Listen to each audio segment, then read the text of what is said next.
Hello and welcome to Narita, Japan. We are here decompressing after concluding an amazing cruise on board the Diamond Princess.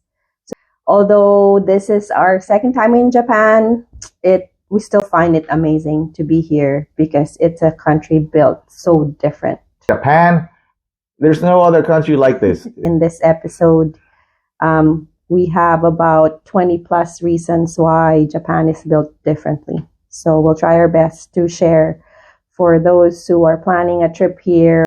And let's start it off with the Japanese. They find solutions to almost everything. They find an issue or a problem, and they fix it. Yeah. So when they see a problem, oh, here's a problem. Okay, let's make something that's going to fix the problem, or let's invent something. Yeah, even the most mundane things that you don't ever think about or you thought at one point, but it's something that you just lived with. This one is so unique that we had to share with you. It's the first time I've seen this. Seatbelts on buses. They're color-coded. Well, first of all, seatbelts are required when you ride a bus in Japan. So that's why we're talking about seatbelts. Yeah, but they're color-coded. So gray is for the aisle seat and black is for the window seat. So, have you ever been on a bus where you're trying to find your seatbelt and you end up grabbing the other seat, the other seat's belt, yeah, and then you cross your belts and all that. So that's not going to happen because you're in the window. Yeah. Well, you got this side and you got my side because it's a different color. Yeah, it's simple. Yeah, it's a so simple amazing. problem, and they solved it. Yeah, another thing is, especially during rainy season or in the summer, you carry umbrellas with you. Every store that we've been to in mall entrances, there are umbrella lockers. No, I'm talking to people in Vancouver and Seattle. Let's say you're walking around and it's raining, and okay, let's include people in the Philippines as well and in India because it rains in those places a lot as well. Let's say you're walking around, you have an umbrella, and you walk inside a store, and you close your umbrella, and you're walking around with a wet umbrella. Like it's annoying. And people are all walking around with wet umbrellas and everybody's dripping on the floor and the floor is slippery. So it's a simple problem. And they found a solution. Yeah. There are lockers or slots you can put your umbrellas in before entering a mall or a store. They have parking spots for umbrellas. You park your umbrella there by the door and you lock it and you grab it on your way out. Yeah. There's no dripping umbrellas everywhere. Yeah, and also if you find yourself in Japan in the summer, like July and August, it's extremely hot. So just fair warning, it's gonna be hot and humid. So this is another invention that we found so amazing. It's -3. Yeah, it's called -3. Yeah, we got it from 7-Eleven. By the way, we are not sponsored by this product. We're not getting paid to endorse this product. It's so good that we just need to mention it. Whether or not they're paying, I mean, if they want to sponsor us, why not? But here you go. It's so good. Yeah, so you just unroll the towelette, put it around your neck, and you feel refreshed. It works for about 30 to an hour. But yeah, so you're walking around in 30-degree weather. Yeah, it works for about half an hour. Yeah. So it's really good. So if you ever find yourself in Japan in summer, highly recommended. And also, yeah, you feel so strongly about this one. So you want to. So the tipping culture. Well, I shouldn't say tipping culture. The no tipping culture in Japan is amazing. They provide excellent customer service despite the absence of tips. Yeah. In fact, they don't like tips. They frown upon tips. The Japanese, they put such a high value in performing a good job that if you give them a tip, it implies that, well, they actually need a tip or a reward to do a good job. And they do not like that. Because they take pride in doing a good job in and all by itself. Yeah. Without any additional reward. Yeah. So after every meal, no mental math. You just pay your bill and leave. And, Japanese are so happy to have served you anyways without the tip. Let me give you a quick example. Mm-hmm. On our first night here it was in Yokohama when we arrived at the hotel. we pulled in, and one of the people who greeted us, it was this really tiny Japanese young lady. She was probably 5 feet tall and probably weighs 80 pounds. And you can tell it's a real smile. It's not a fake smile. It's that they teach you at the orientation. And she comes right out you can tell she's really happy to greet us there. And she lifted all her luggage without even asking. And of course, we know she wasn't expecting a tip. So she was lifting luggage that was even heavier than her. So of course we had to help her because we felt bad, and that's everywhere. It happens everywhere. Yeah, taxi cabs, porters, servers. Yeah, they just do a great job despite not having, a tip. Like, don't you wish that's around in the world? I mean, the rest of the world. It is so unlike North America, where tipping has gone out of control. It's tipping started as a thank you for good service. That's, somebody gives excellent service and you give a tip as a form of a thank you. Now it has become an obligation. Yeah. No, which isn't what it's supposed to be. Yeah, and I don't know. It's out of control. I notice now when you pay like the minimum, the top one is 18%. You just paid 18%, even if you think the service wasn't that good, or you just feel obligated. Like, I know you can skip the tip, but I don't know. It's out of control, and it's lost its meaning here, not here, but in North America. Tipping has lost its real meaning. It's just a price increase. That's all. Yeah. Anyway, let's move on to Japan. We're in Japan right now. Yeah. Sorry for the vent. Sorry for ranting. Yeah. It's just for ranting there. It's out of control. Yeah. Aside from what we already mentioned, another uniquely Japanese experience is the presence of public bathhouses called onsen. Yeah, it's called an onsen. It's basically it's originally supposed to be a hot spring, but they made them elsewhere. Even though there are no hot springs, they just treat the water to make it as close to a hot spring as possible. And it's just a public bath where people can go and bathe with each other publicly naked. Yeah. It's normal. Yeah, Japanese society treats nudity as a natural state of human beings. So I mean, if you think about it, we are all naked underneath our clothes anyway. So what's the big deal? Yeah, unlike in other countries, like nudity is shameful. Yeah, in other countries, nudity is it's bad. Oh, it's evil. It's bad. You can't be nude around other people because your body is shameful. Yeah, bathing naked with other people of all ages is normal in Japan, and it's seen as a peaceful healing ritual. Yeah, just families just go, and everybody else we all just go in there and have a bath in the hot spring, or maybe artificial hot spring, and we just relax in a really nice and quiet environment. And recently, we've done it twice here in this trip. One aboard the ship, and just yesterday we went to an onsen here in Narita, where people go just to relax and have dinner, and then we all take a bath together in the big, large pools, and it's really relaxing. It was on a Sunday, so lots of families. A lot of families showed up. Yeah.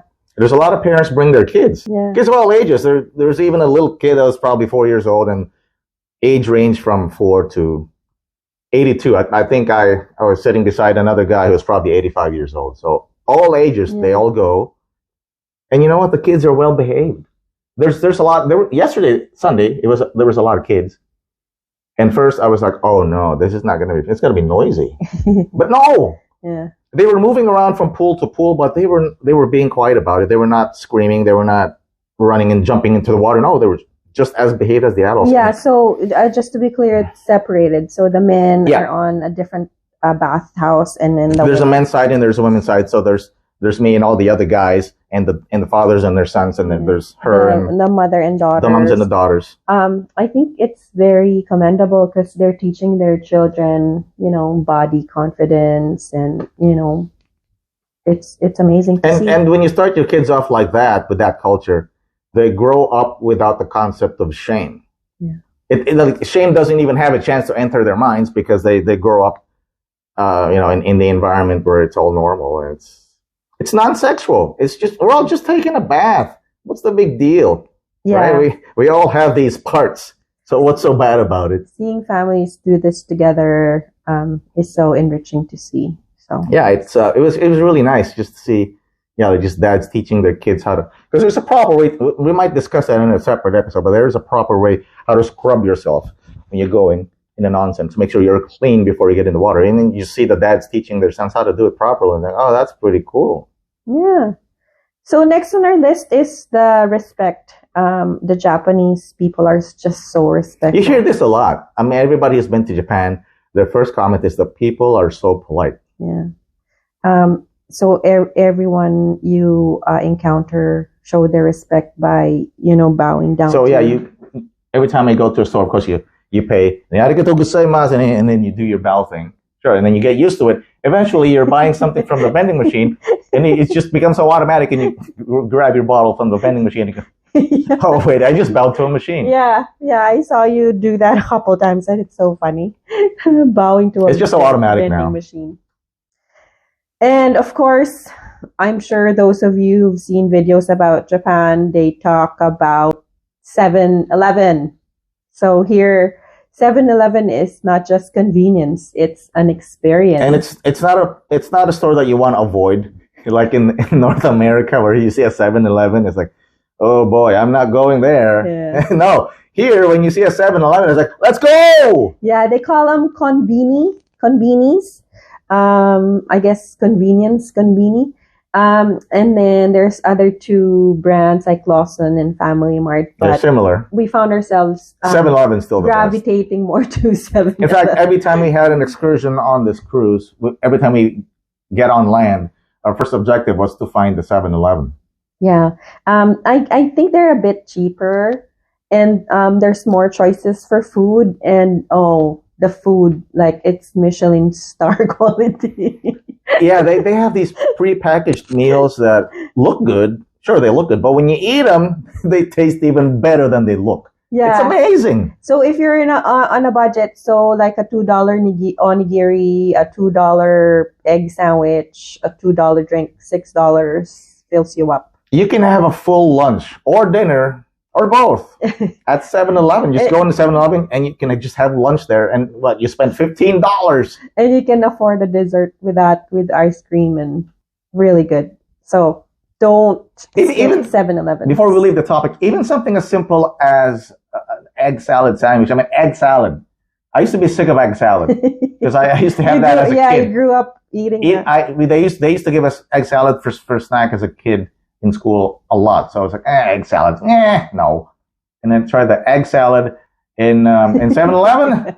Woo! We thought at first it was just a hype, but yeah. The quality of the bread and the actual egg, you just got to come over here and try it. It's just an egg salad, but man. Yeah, well, talking about food, Japan is really a food lover's If you will paradise. excuse me, keep going. I'm good. I'm just going to grab a couple things here as we're talking about 7-Eleven.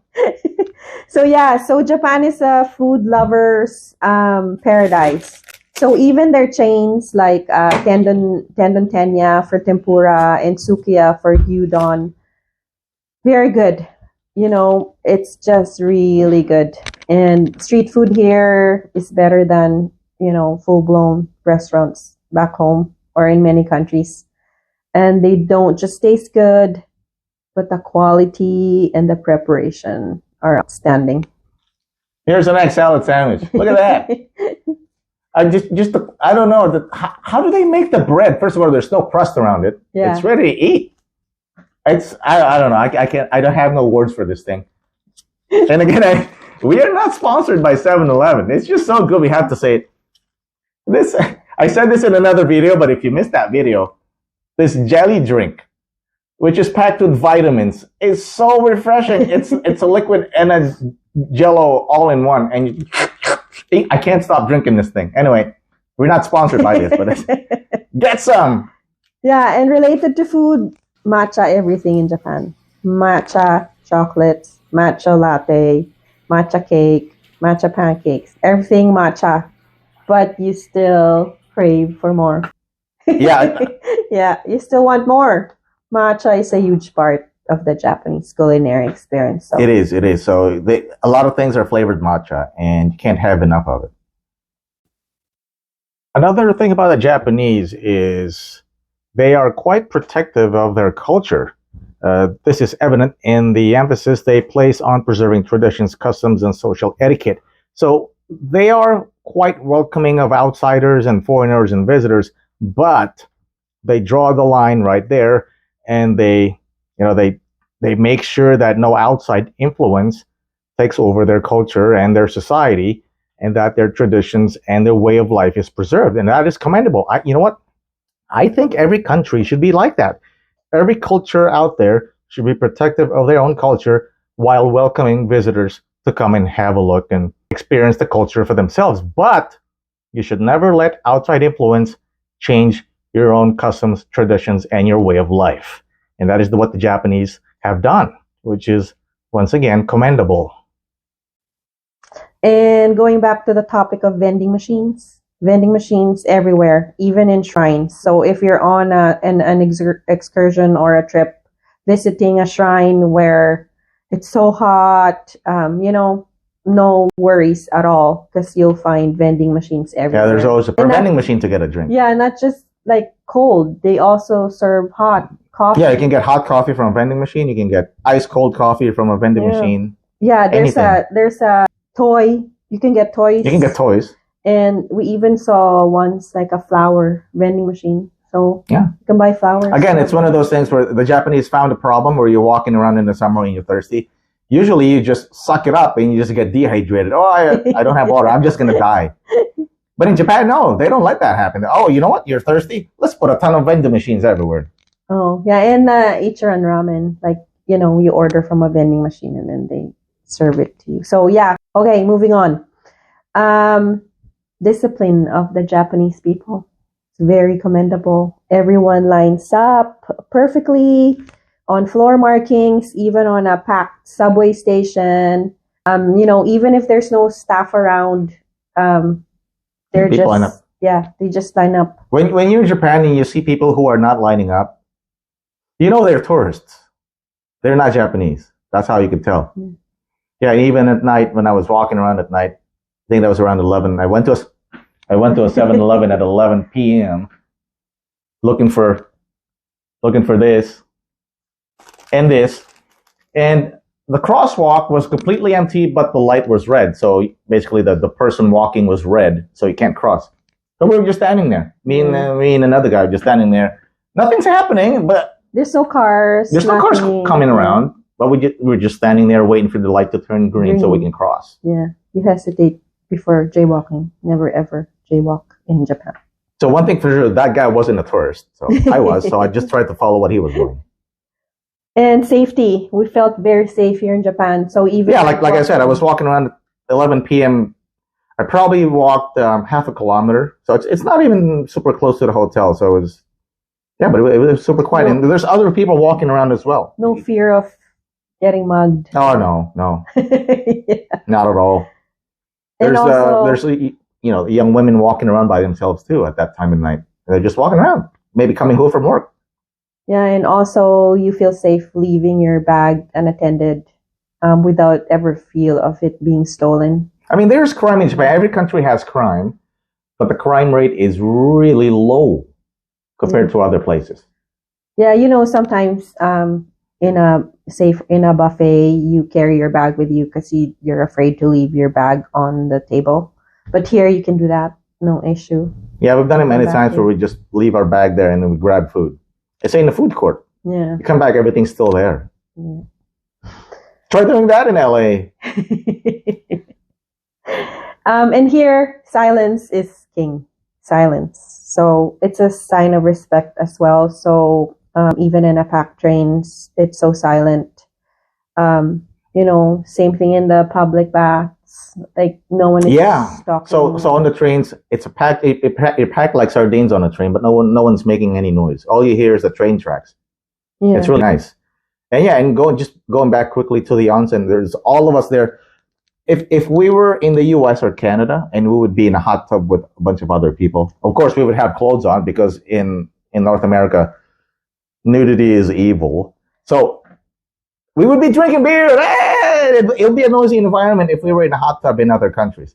But in Japan, there's a lot of us in the pool and we're just Have you seen those Japanese monkeys that would have snow on their head and they're just sitting there quiet? That's what we were, just quiet. Even people who came in with each other do not talk to each other. They respect silence. Yeah. If you missed our previous episode about us being reprimanded at an amusement park. Yeah, go back a couple episodes from this one. Go back to our channel, and we had an episode where we were apprehended. No, not apprehended, but reprimanded by security for being too noisy. Yeah. So check that out. Yeah. And of course, we cannot forget high-tech toilets. Woo! Yeah, we're in Japan and you wake up in the morning, the first thing I thought of every time I woke up was, woo, I get to use the toilet. Let's go. Yeah. You sit down, heated seats. The water is heated as well. Water jets. And there's a lot. I actually have a tutorial, a video showing people how to operate the Japanese toilet aboard the cruise ship, because it can get complicated. It can have a few buttons there that you won't in Japanese and you won't even know. So I had to give a tutorial on how to use the Japanese toilet. So you check out that episode. Yeah, it even comes with a dryer, air drying. After you wash, there's air. Oh yeah, you can dry yourself with air. A lot of them are equipped with air dry. And again, I have to mention it's another one of those things where the Japanese found a problem and they fixed it. So I was like, well, I use the toilet. How do I get out of here without touching my rear and without risking contagion and contaminating my hands? And how do I get out of here clean? Oh, let's make this toilet right here. You don't have to touch anything. You just press a button, and it's like going through a car wash, and then you're done. Yeah, and also in public toilets, there's privacy music. Yeah, you can when you flush the toilet. Some people are embarrassed when they flush the toilet or when they have to grunt, right? So you press a button and it plays a certain music, and then people don't hear that you're right. So what happens is the only downside to a Japanese toilet is when you go back to your home country and you have to wipe again, you feel like a filthy caveman doing it, because it's just wiping is so prehistoric. Everybody needs to have a Japanese toilet in their homes. It's crazy that we don't. I mean, we do, because since we first traveled to Japan the first time, when we went back home, I can't be using wiping anymore. I can't wipe. Yeah, it's gross. Anyway, that's what you're gonna feel when you go back. Yeah. So next on our list is about art. So art is everywhere, even manholes.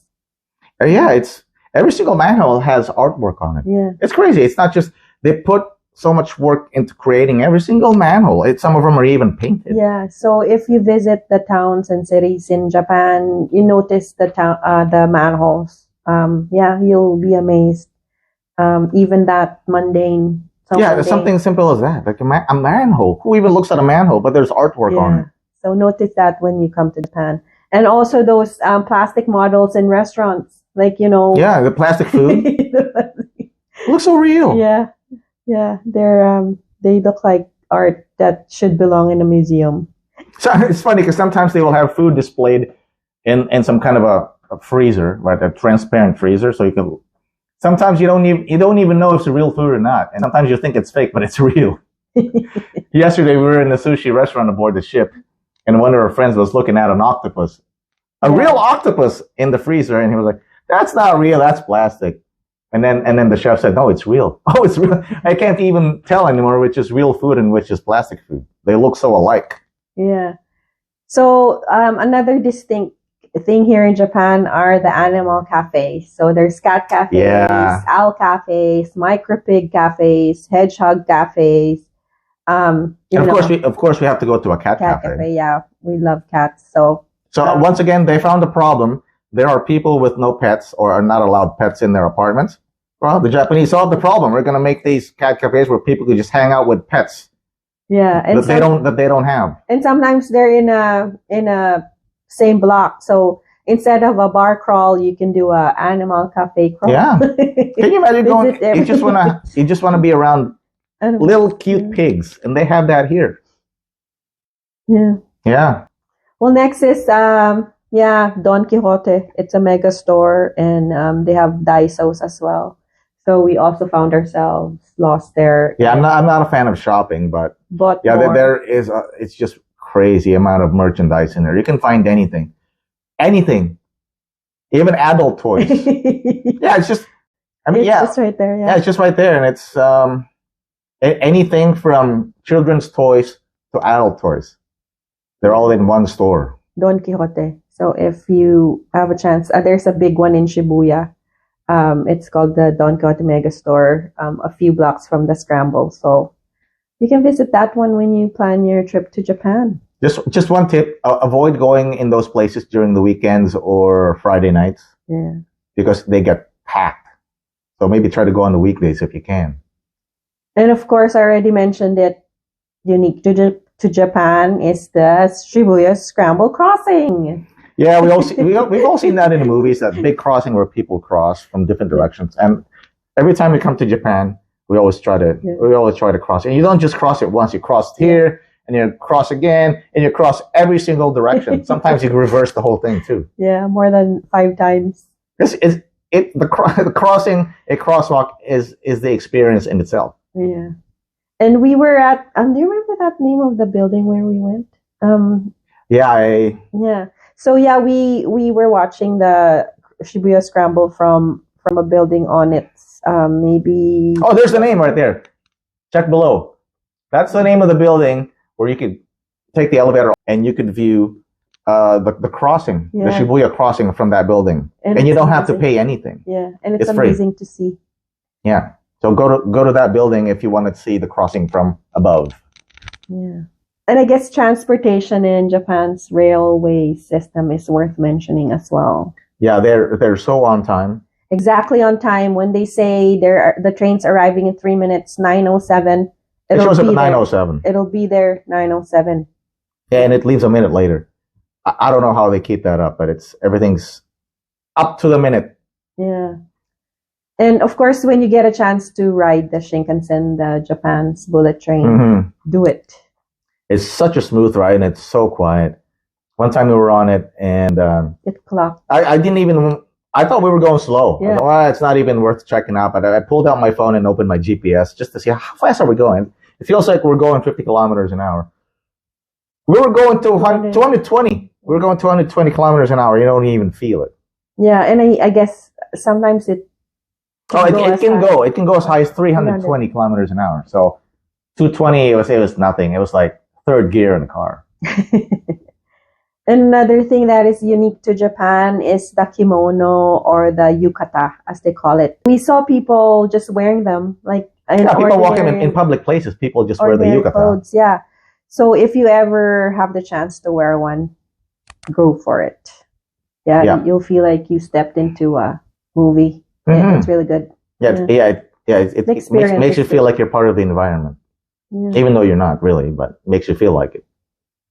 Of course, there's Mount Fuji.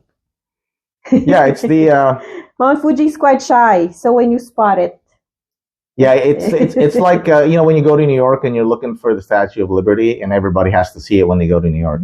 Well, in Japan, you have Mount Fuji. The only thing is, Mount Fuji is. It's quite shy. It likes to stay hidden behind the clouds most of the time. So it makes it even more special if you can see it. Yeah. So if you see it from a train window that's a lucky day. Maybe get a lottery ticket if you see Mount Fuji. Or an observation tower. It's really amazing to see. Yeah, because it's covered by clouds most of the time, and once in a while it comes out of the clouds, and people are like, "Whoa!" We saw it the first time coming here. Yeah, but we saw the silhouette when it was a clear day from a plane, also from the Ferris wheel. Oh, this time, yeah. Yeah, this time. Yeah. But yeah, consider yourself lucky if you ever see Mount Fuji.